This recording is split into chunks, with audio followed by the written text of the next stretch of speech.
The Cinders of Dezu, written and read by Tonic.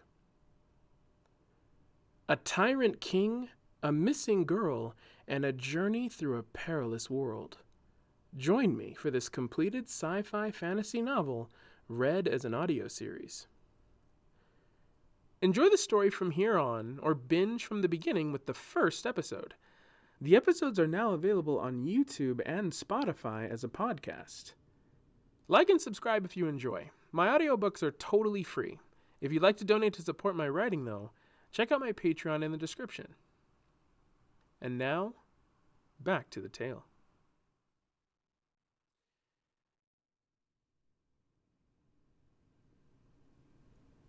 Chapter 15. Daybreak.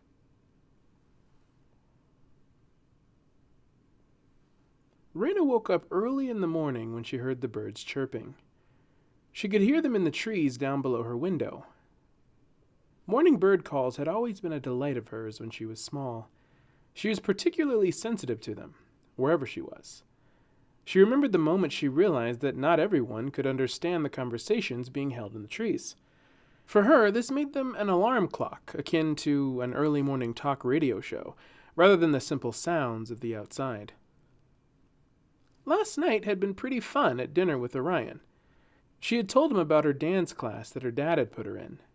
She showed him the routine she had learned so far from her recital, and he even gave her a round of applause. She then started telling him about some of the animals she was learning about in school, and a video she had saw about a hippopotamus putting its baby on a group of alligators. She told him how all the alligators froze in fear just because the mom was nearby. She knew she was the boss, and so did they. She asked if he knew that a hippo's jaw can snap an alligator right in half, and that led into a whole conversation of them swapping animal stories.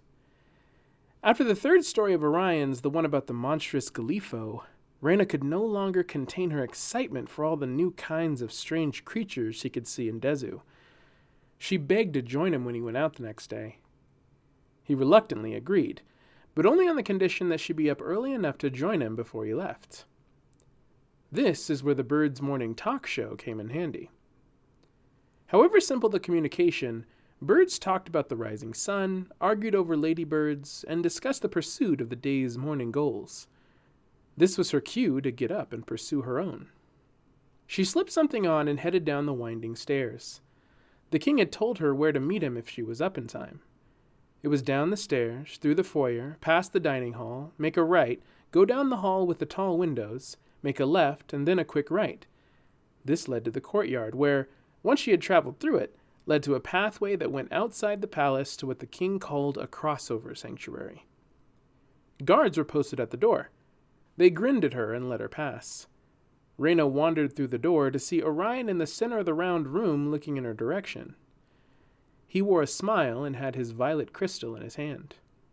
"You made it," he said. "Dad has to be to set early when I come with him sometimes. I'm used to it." Raina stood next to him. Orion's hand glowed a hot yellow as he lit the purple stone in his palm. She watched it burst in bright light before it nearly instantly reduced back to a solid form. Raina had squinted and blinked, so when she looked around, she wasn't sure if it had worked. "It looks the same," she said. "It does. I designed them to be pretty uniform, especially on the inside. But we did move. This sanctuary is near a town called Lima, so it's named after it." "How can you tell the difference?" Orion rocked his head from side to side. "There's little things. I mean, first of all, I can count. It usually takes me to each area in the same numerical order. Lima is usually the first one, but if it scrambles it up for some reason, I can usually tell. Plus, I recognize people like Nisi over there." He pointed to the arm of a sanctuary guard he could see the hand of near the doorframe of the sanctuary entrance. "Hi, Nisi." The pale green face of a young woman peeked around the corner with a big smile. "Good morning, Your Highness." "How's Jen doing today?" he asked. "Oh, he's doing okay. Still sick, though. He'll get over it, the big baby." "Ah, well, send him my regards. I know you'll keep an eye on him." "Absolutely. Enjoy the day." Sure will, you too, the king said as the purple stone flashed again. There was a slight crack in the wall just ahead of them. I know I need to have them fix that, he said, but it's a good marker, so I know this is Crossover Sanctuary Wren. And there's Thomas. He gestured to an old man in brown overalls, sweeping leaves out of the entrance of the room and back into the forest outside. Thomas turned around and waved at them before stepping out of the room. Raina waved back as he disappeared in another purple-hued flash. And this is Sanctuary Mortania, with... Who is that? Orion started heading for the door. Raina followed him. He looked around the corner to see the face of the guard. Jero! I thought that was you. Orion hugged the gray, mustachioed, middle-aged man who was taken off guard. Oh, my king, I'm sorry, he said over his shoulder in his embrace. I didn't hear you come in. Orion released him, only to hold his shoulders. You're back and you're distracted. It's all right. I know you're thinking of that boy of yours and that new crop he's growing. Jero shook his head in resign. It's just not going to bring in the money he thinks it will. I already told him about the satinberry. It's so hard to maintain enough yield for each year. He's a good boy. He just took care of you when you were down and out with that knee. He takes good care of his wife and kids. Trust him a little. It'll turn out all right. Jero sighed. You're right. I know I'm right, he said, clapping him on his shoulders. The king started to head down the path as Raina followed. He called back to Jero as he walked away. You just take it easy. I don't need you out again for weeks. Raina looked back at the man who was waving. You got it, Your Highness, he said. And don't call me that, came Orion's steadily distancing reply. They walked for about 10 to 15 minutes together, talking all the way, until they reached a series of downed trees to the left of the pathway. Orion got quiet and began stepping over them, indicating for Raina to follow. They were a ways into the trees before he stopped. Orion held his hand out and knelt down on one knee. He looked at Raina, nodding his head for her to look at it. As she did, a swirl of flames began rising from his palm. Her eyes widened in its glow as it got bigger and swirled higher. A thin, spinning pillar of it reached high into the trees and above the treetops. The looming darkness of the morning was chased away by a dazzling display as the pillar became a ceiling of flames that covered the sky beyond the trees that she could see. Droplets of fire began to fall. Raina started to panic when Orion stayed her with his hand. It's okay, just watch. Raina saw the droplets were in shapes. They fell to her feet, but before they hit the ground, disappeared into nothing. Reach out your hand, he said. Raina put her hand out. 3 glowing flames fell to her palm and vanished before impact. She could see they were in the quickly dissipating shape of stars. She was awestruck. Her mesmerization was only interrupted when the forest began to rumble. The flames ceased in Orion's hand, and the cool light of the morning returned. She looked up to see the trees begin to shake. Something was making its way to them. Something large. She could feel its footfalls thumping towards them. She looked to Orion, who gave her a reassuring look. The trees were parting at their tops, and she could hear their branches snapping off. Finally, the trees directly before them rustled and stopped. A massive fur-covered hand gripped the tree trunk, and out stepped a creature of epic proportions. It was over 30 feet tall and stood upright like a man, with broad shoulders and a muscular build, even in comparison to its size.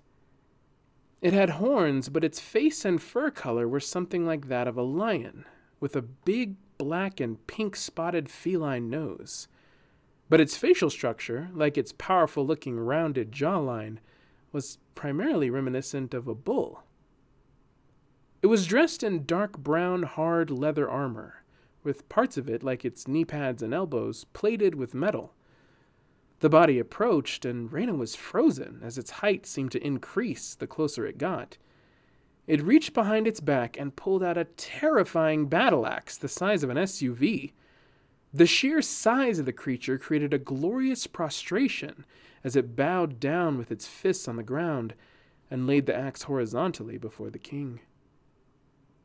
Even his fiery yellow eyes were averted from the king's gaze. Orion nodded in recognition. "At ease, General." Only then did the creature's eyes meet his. He leaned back but maintained a respectful kneeling position. His voice came out dark, deep, and smooth. "The Daybreak army awaits your request, my king." Raina could see his large, jagged teeth as he spoke. "You're all right, my friend. It doesn't need to be business right away. How are you, and your people?" Orion said. The creature looked at him a moment with his mouth slightly open. He glanced briefly at Raina before speaking. "We are doing well, my liege, but I'm not sure—" "This is Raina, by the way," said the king. "Raina, this is General Dai. He's a good man. Loyal. To a fault, really." Raina hadn't been paying attention to her expression as she gawked at the general, but realized she may have had a dumber look on her face than she had meant to. She quickly smiled and held out her hand. "Hello?" She then immediately felt embarrassed due to the notion of giving such a large thing a handshake. She left her hand out, though, not knowing what else to do. Dai obliged her and reached out, gingerly taking her palm between two furry fingers. "Greetings." Raina just stared at where her hand used to be until he released. She then noticed he had claws retracted within each finger. She could only imagine how large they really were and what he could do with them. "Raina is my social ambassador today. She wants to meet your people," the king said. Raina turned to him wide-eyed and shocked at this plan she hadn't heard of until now. General Dai raised his eyebrows and nodded. Orion gestured to the trees the general had come out of. "Just follow the path. They're just down the way," Orion said. Raina did a double take at the dark pathway and back to the king. She then hesitated before heading off. As she reached the spot Dai had appeared from, two more large furry creatures stepped out. They looked a lot like the general, but were dressed a bit differently, and more importantly, were much smaller. And yet they still towered over Raina. They stood somewhere between 6 and 7 feet tall. They had serious but not necessarily angry looks on their faces as they stood before her. Raina looked back to the king. He gave her an assuring look. "Go ahead." Raina looked back to them. They were parted and still allowing her to pass. She did and headed deeper into the forest. The two followed not far behind. Dai had been watching her as she left. Once she was gone, he turned back around. "Actually, we are still having some troubles. You're talking about the Phylorian gangster again?" said Orion. "Right, he's been—" "Listen, this bounty, it's becoming problematic. You and your men will need to mobilize sooner rather than later. How about discussing how you'd like your problems with him handled? We can make that your payment this time around." Dai blinked his large yellow eyes. He quietly nodded. Raina found herself inside a camp filled with large, furry lion men. They were strapped with armaments on their backs and at their sides and wearing dressed-down armor. They were soldiers of some kind, clearly in their off time, sharpening weapons and others having breakfast. They had been mostly quietly talking amongst themselves around campfires and huts, but as soon as each of them noticed her, they fell silent and stared. The silence spread until the entire camp had her attention. About 100 lion men and about 200 eyes in the quiet morning was too much pressure for Raina's feet to keep moving. She stopped in the middle of the camp. "Hello!" Raina heard her voice come out louder than she had wanted. She remembered Orion's words about being nice to people who are different. She spoke up. I'm supposed to get to know you. I'm Raina, and the king said he wanted me to meet you." She trailed off. She felt like this sounded more stupid the more she talked. One of her trailing escorts stepped forward from behind her. The king called the girl his ambassador. We are to give her our greetings. Several of the lion men turned away, and Raina could hear the troops sigh and grumble to each other in a language she hadn't heard before. Some started back up with what they were doing before. One of them stepped forward out of the crowd. She could see that he was older and gray on the fur around his cheeks. Hello, young one, he said. We are the Daybreak army of the Fuja people. My name is Nofudad. Raina nodded nervously and reached out for his hand. His handshake was much more evenly matched than Dai's, but her hand was still swallowed by his. Feel free to wander our camp and enjoy our morning cakes and roasted Stratton meat. Is that like bacon or more like... Well, my dad makes this shredded... She overheard loud arguing in the soldiers' language and was caught off guard by its severity. She leaned past Nofu and saw a huge Fuja with jagged metal shoulder pads hunched over and yelling at a smaller companion. His teeth were bared as he spoke. The words she made out were short statements. I don't care. And... He's doing it again. Nofu turned around. Kosh, stop. We have a guest, he said. The Fuja he called Kosh turned to him with a look that could burn through walls. He stood erect and began to approach. That's not a guest, that's a slap in the face. He sends a Nom girl into our camp? She's a child, Kosh. She's not hurting anyone. We show our hospitality here. We always have. I'm sorry, said Raina. The two stopped arguing and looked at her. Raina realized she hadn't said it in her native tongue. She had said it in theirs. The two had been speaking about her in the language of their people. Raina had simply responded in kind. The warriors looked at each other and then back at her. Kosh leaned down to address her. Why do you speak Fujanai? Raina looked terrified into his orange eyes. I guess... I kind of speak everything. Kosh stood tall again. Raina supposed he had to be about as high as a professional basketball hoop. The girl is a Vinkarsi. Why bring another human amongst us, the mind of the man?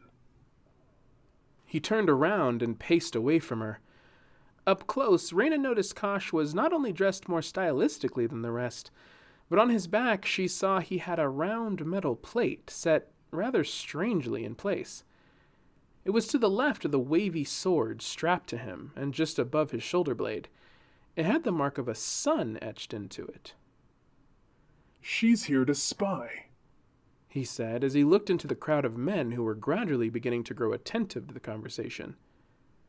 It's not enough that we are under his thumb. He wants into our minds, our private thoughts. He was speaking loudly now to get everyone's attention. It worked. All eyes were on him. He turned back to her, a few feet away now. You want something to take back to your king? If you can understand what I say, then hear this, girl. The ruler of the Nam is a king of smoke. At his flaming hand we lost fathers, mothers, daughters, and sons. They went up in that smoke, both during and after the war. Our grieving ceremonies were endless. For this reason he is known to us as the Pyre King. He is a king of death, so we will never belong to him until our dying breath. The shine of metal flashed before them. With a loud thunk, the massive double-edged blade of a battle axe blocked Raina's view of Kosh. A sound like a strong wind introduced General Dai into her field of vision, reaching for the giant hilt. Kosh, you will be silent. He spoke in Fujanai as he swiftly pulled the axe up. The 35-foot general dwarfed the angry warrior. This small wicked child speaks our tongue, Kosh said. This is not innocent. It's an affront to... You will be speaking out of turn no longer if I... Raina? It was the voice of Orion. She turned around to see him walking up the pathway into the camp. He looked surprised. Is everything okay? Of course, my king. Said Dai. Simply a wild misunderstanding. Orion frowned. I'm glad I got here before it got too out of hand. He looked at Kosh, who wore a stone-cold expression. I hope one day your right hand will learn something other than his mother tongue. I trust then we'll have a much better rapport. I'm sure he will, Dai said. He's been going to the markets a bit more. He'll get there. Sure, Orion said with a nod. He looked to Raina. Ready to go? She nodded her head with nervous enthusiasm. As they left, Raina looked back quickly to try and leave the camp with a polite smile. The Fuja leader stood with his axe head down on the ground, resting his hands on its hilt, surrounded by the solemn expressions of his troops. Kosh stepped out from behind the giant and his blade to glare at her. She whipped her head back, following Orion quickly on his heels. They were a ways away before Orion cleared his throat to speak. So, how were they? Raina pressed her lips together. Nice! They were nice. What did they talk to you about? The question hung in the air for a moment. Mostly just breakfast. Ah, well, the Fuja do it right. They walked for a bit longer. Hey, what was it you said last night? The thing you said about what you liked about hippos? Raina thought for a moment. That they know how to put bullies in their place? Yeah, that was it, said the king with a smile. Yeah, I think I like that too.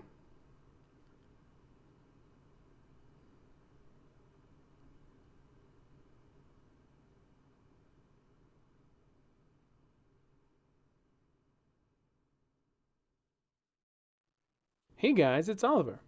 Thanks so much for listening. Don't forget to like and subscribe if you want to hear more. Give me your thoughts in the comments if you're watching on YouTube. And check my channel to make sure you're caught up on the latest episode.